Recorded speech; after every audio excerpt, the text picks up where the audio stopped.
السلام عليكم ورحمة الله وبركاته، ازيكم يا حبايبي عاملين ايه؟ يا رب دايما تكونوا بخير. صلوا على النبي يا جماعة. قبل ما نبدأ الفيديو مع بعض اعمل متابعة للقناة ودوس لايك واكتبولي تعليق حلو. النهاردة طبعا بعد تفكير عميق عميق جامد، يعني من امبارح انا بفكر هنعمل ايه غدا ايه بكرة، توصلت ان انا هعمل فطير. بما ان الميزانية خرمت وبقينا اخر الشهر، وطبعا ده كله عند الناس كلنا. طبعا احنا حاسة ان احنا ما قبضناش من ايام ما كنا بنتسحر. طبعا الفطير مش مكلف خالص يا جماعة.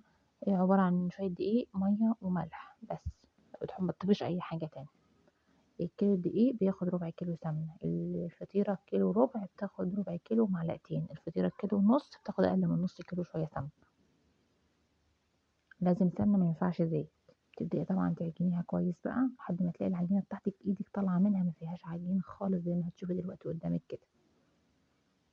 طبعا سمنتك بتعيريها على حسب ما انت عاملة. طبعا احنا كنا دلوقتي عندنا الميزان بتاعنا، اوزني عليه. شوفي العجينة عاملة ازاي لما نفسها مش فارية كده في ايدي، وايدي طالعة منها ما فيهاش عجين خالص. تعجنيها لحد ما تلاقيها حلوة في ايدك. تبدأي طبعا تفردي بقى طبقاتك وتحطي سمنتك بمنتهى السهولة، يعني الموضوع مش مرهق خالص.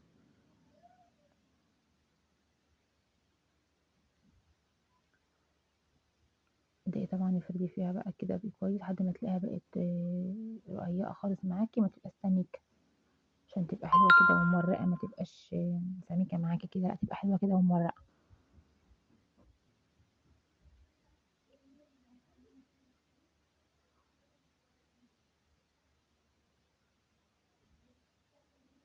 حتى لو انقطعت منك عادي، مش مشكلة، كده بنرجع نلمها تاني.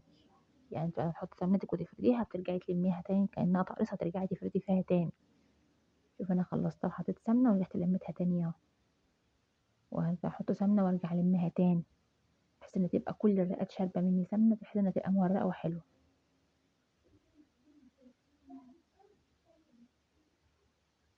احنا طبعا كلنا احنا بقينا اخر الشهر، ويعني الموضوع باظ خالص بقى. بنبدأ بقى ندور على اكلات التوفير، طبعا مع شوية عسل وشوية جبنة وخلص الموضوع على كده، ويوم وعدى.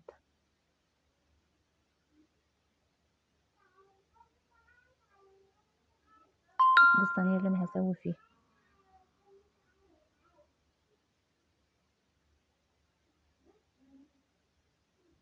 انا عن نفسي عشان لما ابقى صريحة معاكم، انا عن نفسي ما بحبش الفطير، بس ولادي بيطلبوه يعني مطلب جماهيري، فانا ممكن اكل انا اي حاجة بقى وهعمل لهم الفطير. انما انا عن نفسي ما بحبش الفطير، انا ما بحبش الفطير يقول لي، لان انا ما بحبوش.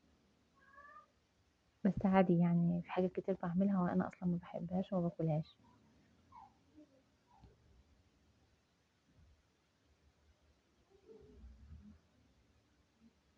بس طبعًا مش معنى طبعًا إن أنتِ ما بتاكليش حاجة معنى أنتِ ما تعمليهاش، لأ تعملي لولادِك كل حاجة، حتى لو أنتِ ما بتاكليهاش، عشان ولادِك يطلعوا عارفين الحاجات دي إيه وعارفين طعمها، وهُم اللي يقرروا إن كانت حلوة أو إن كانت وحشة. يعني ما تقرريش وتنفذي من دماغِك كده لأ، اعمليها لهم وشوفيهم عجبتهم خلاص تتعمل عادي، تبقى وجبة في البيت. ما عجبتهمش خلاص، بس يطلعوا عارفين يعني إيه وطعمها وشكلها وفاهمينها. طبعًا تدخّليها الفرن بقى على نار متوسطة من فوق ومن تحت، شوفي وشها أحمر أهي بقى، ومن تحت برضه كانت أحمرِت. خلاص بتطلّعيها تبُخ وشها مَيّة وتقومي جاية مغطياها خلاص تبدأ تطرى معاكِ، وبالهنا والشفا كُلي بقى.